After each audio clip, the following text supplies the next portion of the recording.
Hey guys, we got the Wraith 1.9 on the bench again. This time we're going to show you another thing that they said wouldn't work, will work. Stick around, this ought to be good. Alright, this is how you can put a dig unit in your 1.9 Wraith, which now has as many old Wraith parts in it as it does new Wraith parts, which is kind of funny. The original transmission, which is this one. I love these transmissions. They are great, except the fact that you can't put a dig on this. You have to have the older style transmissions.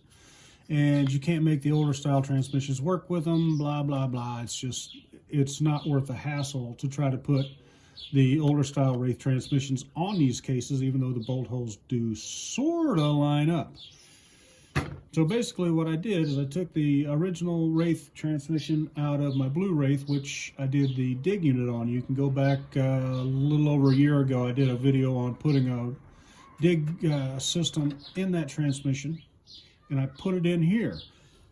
I was a little concerned about whether or not it would fit, but it actually does, and you've got just enough clearance. It's like it was built to go in this truck. It's kind of amazing. Let me get this off the tripod and I'll show you just a little closer look inside. All right, there you go. You can see that that thing clears the inner panels. It clears up in the front, and it bolts right in place of the old transmission. Now you will have to shorten your rear drive shaft just a little bit, or you'll need to find a replacement for this piece because the stock one is just a little bit too long.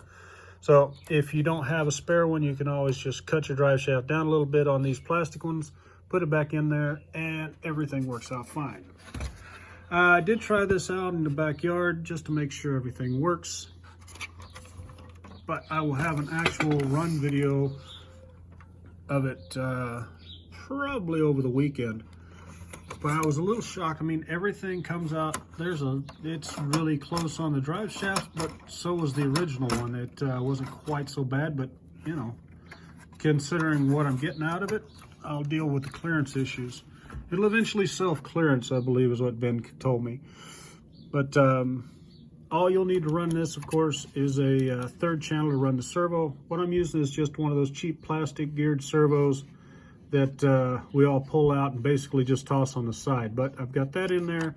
The stock motor and everything lines right up. The stock ESC is still running everything.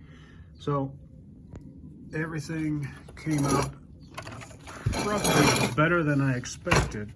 I was a little concerned about the nose clearance, but